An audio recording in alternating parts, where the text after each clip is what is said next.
Hi guys, Sportsia news briefs. Cricket. India and Pakistan into T20 World Cup semis as Netherlands stun South Africa. India see off Zimbabwe to top group and set up England clash. Pakistan beat Bangladesh to second place as Proteas crash out. India and Pakistan have advanced to the T20 World Cup semi-finals after South Africa crashed out in a shock 13-run defeat to the Netherlands on Sunday. Victory in Adelaide would have secured the Proteas place in the Final Four regardless of other results, but they fell short of their 159 target on a sluggish pitch. That left Pakistan and Bangladesh to compete for a semi-final spot in the day's second game at the same venue. Pakistan prevailed by 5 wickets to complete a dramatic turnaround after losing the first 2 games in their Super 12s group. India later confirmed top spot with an emphatic victory over Zimbabwe in Melbourne, and will face England in the semi-finals while Pakistan take on Group 1 winners New Zealand. With both sides now directly competing for a semi-final place, Bangladesh won the toss but were restricted to 127 for 8. Shaheen Shah Afridi took 4 for 22, with Najmul Hussain Shantos 54 off 48 balls keeping the Tigers in the hunt. Shakib Al Hassan was out for a duck, the third umpire upholding an LBW call with technology unable to establish whether the Bangladesh captain had got bat to ball. Openers Babar Azam 25 and Mohammad Rizwan 32 carried Pakistan to 57 without loss just past the halfway mark, but both players endured nervous moments. Mohammad Harris injected some urgency into proceedings with 31 off 18, and Shan Masood made 24 off 14 balls as Pakistan eased home with 11 balls to spare. South Africa's earlier defeat also secured India's place in the semi-finals, and they made sure of top spot with victory over Zimbabwe.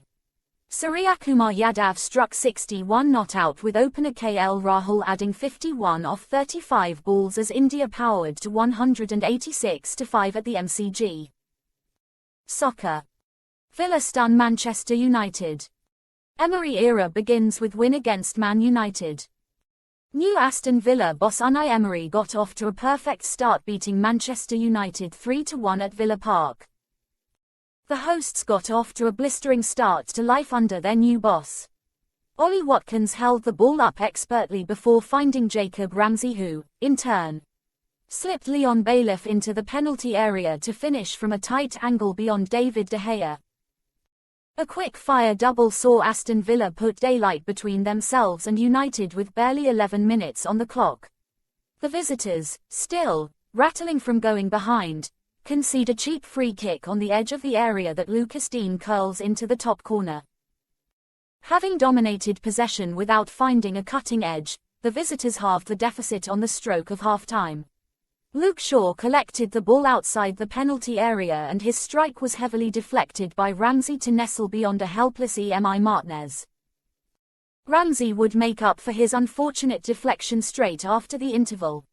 Watkins drove at the United defence from the left-hand side, generating the penalty area far too easily, before pulling the ball back to the unmarked 21-year-old who finished powerfully beyond De Gea. With this result Villa moved up 14th place, collecting their 4th win of the campaign, whilst Man United remain 5th. Arsenal beat lacklustre Chelsea to take top spot. Arsenal regained top spot in the Premier League with a 1-0 victory over Chelsea at Stamford Bridge. The Gunners had the best of the opening exchanges, but Chelsea were alive on the break when Kai Havertz probably should have done better with a hopeful cross into the box with Mason Mount and Pierre-Emerick Aubameyang waiting. Gabriel Jesus missed the best chance of the first half, finding himself unmarked at the far post, but missed the target from a cross whipped in towards him. That frustration continued after half-time as Thomas Partey headed across towards goal without realising that Gabriel Martinelli was in a perfect position to score just behind him. Chelsea were struggling to create anything of note, and it seemed like Arsenal were slowly tightening the grip on the game. And just afterwards, a mix-up in the box from a corner saw Gabriel just about get the decisive touch that put the ball in the back of the net. The Gunners could have had a penalty when Marc Cucurella handled, yet nothing was given as the contact with the ball was outside of the box. A flat atmosphere and a toothless performance from Chelsea allowed Arsenal to take the win without playing at the best, leaving Mikel Arteta's men ending the weekend above Manchester City in the Premier League's top spot. Madrid show Hazard the exit door. Madrid winger Eden Hazard arrived at the Santiago Bernabeu in the summer of 2019. Although he was outstanding at Chelsea, his previous club, he was never quite what he was at the time due to injuries. Hazard has never played more than 22 games at Madrid. In addition to his injuries, he has had poor performances at times, which has prevented him from having playing time at Ancelotti's side. According to Marca, the Spanish team think that it is time for him to leave the club. Although his contract expires in June 2024, Madrid intend to bring forward his departure. Madrid and Carlo Ancelotti said to Hazard that they have no place for him at the Bernabeu. For that reason, the striker should look for another destination, and he has the chance to do so in January if he wants to. The problem is that Hazard has been reluctant to leave.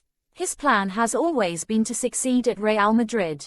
Madrid believe that he will change his idea. With the World Cup coming up, they think that he will be at his best. Maybe then some important club will knock on his door and offer him an interesting sporting project. It would help him to make the decision to leave Real Madrid.